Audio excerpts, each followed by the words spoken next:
Hi guys, what's up? Welcome back to my channel. Today I wanted to talk about TikTok ruining hobbies and making it very competitive and full of overconsumption. And I came to this topic because I was scrolling through TikTok, as you normally do when you're bored, and I fell into the rabbit hole of the crafty/hobby side of TikTok, and I loved it there. I love arts and craft when I was younger. I still kind of do, like anything that is like kind of crafty. Wow, what a great use of words, Ananya. I love it. Scrapbooking, I'm currently learning how to knit. These sorts of things, they've always been really intriguing to me and I've always enjoyed them. So naturally, I quite enjoyed the crafty/hobby side of TikTok. But I couldn't help but notice a bit of a pattern in the videos that I was seeing. And one of those patterns was the pattern of overconsumption, where people especially people starting out the hobby for the first time, like let's just say they're brand new to the world of crocheting, they feel this weird need to get like a million balls of yarn and then all of these fancy crochet hooks and just get into it with all of this like professional, like proper stuff. And same with coloring. It's like they buy an adult coloring book, okay, and then they'll buy like the professional markers, the ones that like blend. I think they're called Copic markers, but they basically blend very seamlessly and a lot of professional artists use them, but they're very expensive and people are buying these, or even their knockoffs, but like thousands of them, like a pack of like 1,000 or a pack of 600 or something off of Amazon, and that's how they're starting. And I can't help but think that if you're starting something for the first time, shouldn't you be a little bit more conservative with how much of that stuff you're buying in case you don't enjoy the hobby, right? Like if you want to get into crocheting, shouldn't you start with some like ball of yarn that you've got lying around the house maybe, and a crochet hook that's like kind of cheap, and you start out, like you start by making like a granny square or something, and then you figure it out from there and see if you even enjoy the hobby, rather than wasting your money on like a million things and all of professional equipment that you might see the TikTokers using that you feel like you need to have, when in reality you don't need that. First of all, you need to even develop a basis of, do I even like the hobby that I'm trying to start? In my case, at the moment, I'm learning how to knit. And I say learning because my grandma taught me when she was in Sydney last time. And I have just been working on a really long rectangle. I have 3 balls of yarn that I'm juggling with at the moment. And these were all balls of yarn that were in my house already. So I didn't go out and buy anything. And I already had knitting needles in the house too. So I was like, okay, I'm going to work through this long rectangle. I will basically just make it a scarf, because what else could it be? And I will basically just stop when I deem I want to stop. And then if I'm still interested in knitting, then I will continue on to other stuff. I might find a pattern, or I might get some other yarn or whatever. Oh my God, the sun is so bright. Anywho, then I can decide how much more time and effort do I want to spend on this particular hobby, right? Like, it doesn't make sense in my brain to be like, oh, I'm starting out knitting. Let me buy everything that a avid knitter needs and uses regularly when I'm just a beginner, even less of a beginner than a beginner. Like, I'm complete amateur, right? And it got me thinking somewhere that we as a generation, sounds really specific, but I feel like if we're talking in broad brushstroke terms, a lot of people have forgotten how to be a beginner at stuff, and that it's okay to be bad at something when you're first starting out.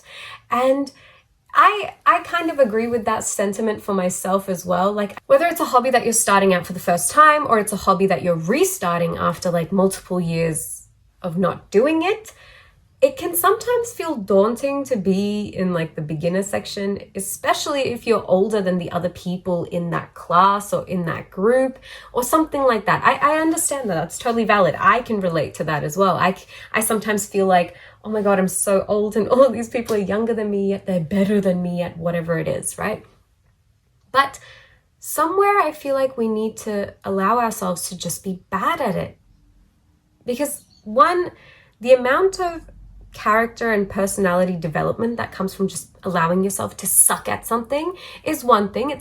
It's very humbling to maybe not get something straight away, or maybe, have someone explain it to you multiple times, or do multiple retakes of something over and over again until you get somewhat good at it. Like, it's a very humbling thing. It really teaches you to not be so hard on yourself, and also to have a bit of patience and trust the process a lot of the times.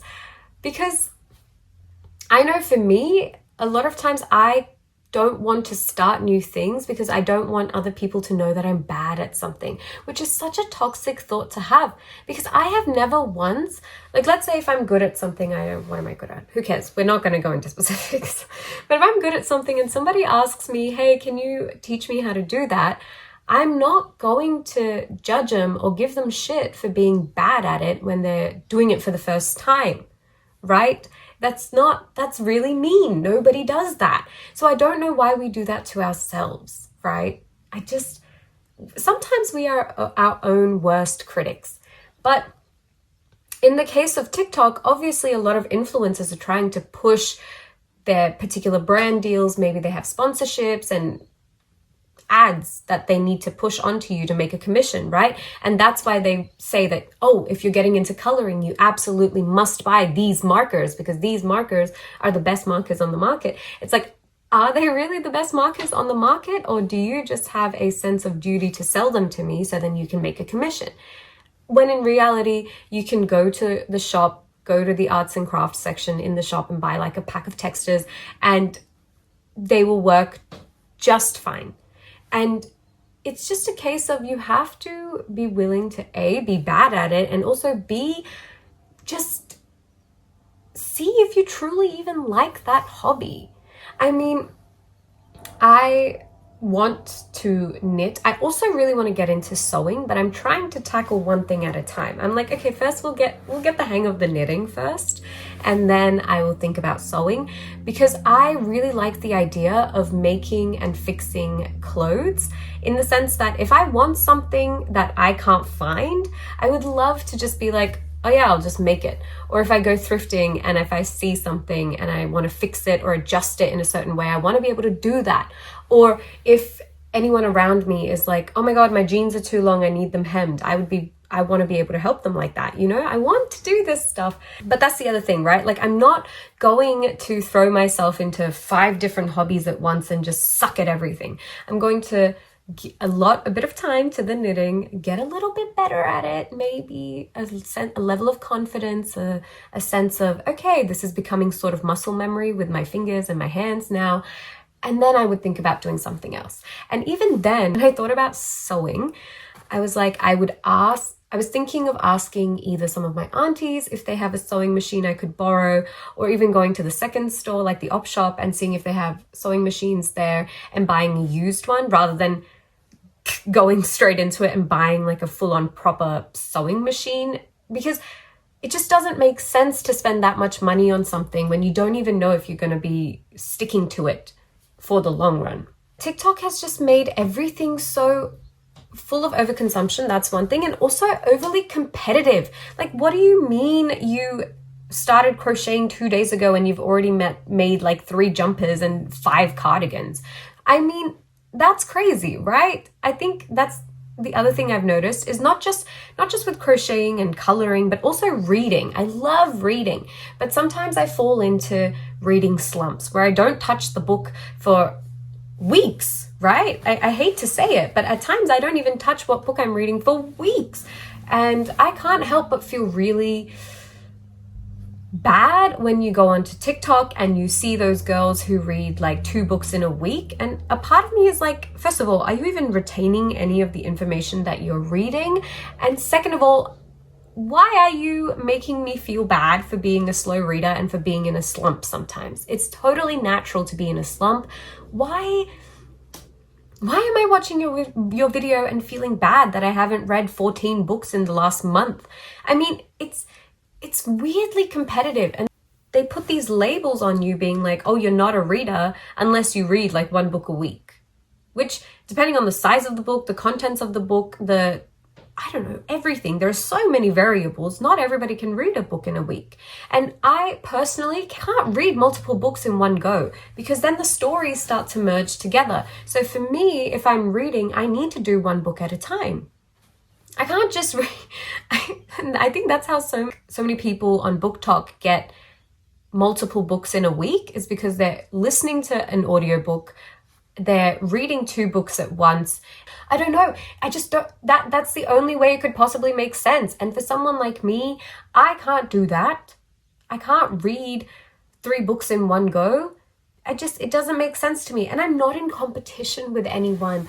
I feel like the competitive side of it has made it really hard to just enjoy things at your own pace.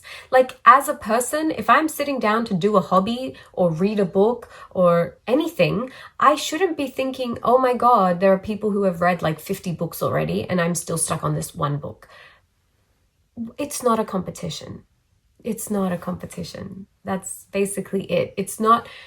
You're not better than me for having read 25 books in the past month. And I'm not inherently worse than you because I've only read 1 book in the past month. You know what I mean? Like, we shouldn't be putting such ludicrous values on things like hobbies. Hobbies are meant to be fun. Hobbies are meant to be done whenever we want to do them. That's kind of the whole point. They give us a break from our work life.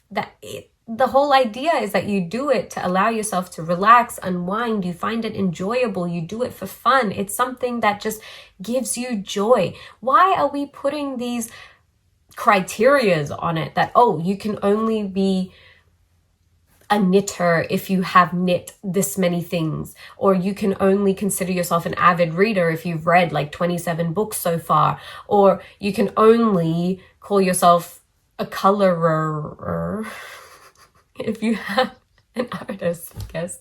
I don't know. If you have this particular fancy coloring book and if you have these particular fancy markers and that's the only way your artwork will be deemed as beautiful. I mean, God forbid I just do something because I enjoy it and God forbid I'm not good at it. That's the other thing. Sometimes you don't have to put this pressure on yourself to be good at it. You can just do something because you enjoy it. Like I saw this TikTok, I think I saved it. God, I hope I saved it. But what she said in that video was absolutely beautiful. She was basically saying that she does a lot of things just because she enjoys it, not because she's good at it. And one of them was dancing. I think she did bouldering or something else. She did a bunch of hobbies, right? And she was like, I do these not because I'm good at them. I do them because I find it fun and it's enjoyable to me to work at it and get better at something. And I was like, that is so sweet and so wholesome and such a nice way to think about it. Like, just do it because you like it. Don't do it because you want to be good at it. And nobody gets good at something overnight. I mean, maybe some people do. I don't. I know that much is a fact. I can't understand this pressure. Why are we making hobbies stressful? Defeats the whole purpose of it. I also learned recently that the term amateur, the actual origin of it and the history of it. So basically an amateur, right? If I look at this website, it says, one who has taste for some art, study, or pursuit, but does not practice it. From the French word amateur, who loves or a lover. So it's also from the Latin amatorium, lover, friend, agent, noun from amatus, past principle of amare, to love. The meaning, one who cultivates and participates in something but does not pursue it professionally or with an eye to gain. But the part that I love, right, is it comes from the French word amateur and also from the Latin word amatorium, which it all comes back to the word love. It's one who loves, lover, friend. It's from the agent noun of amatus, past principle of amare, to love. So basically, being an amateur in something is basically just doing it because you love it. And I don't know why people don't use that more. It's always used as such a negative thing, but to be an amateur at something means that you're doing it. Okay, yes, you're not particularly good at it. Okay, maybe, sure. But you're also doing it this as well. The one who cultivates and participates in something but does not pursue it professionally or with an eye to gain. That's exactly what it is. You're doing something just because you love doing that thing and not because you see some ulterior motive or something else. You're just doing it because you love doing it.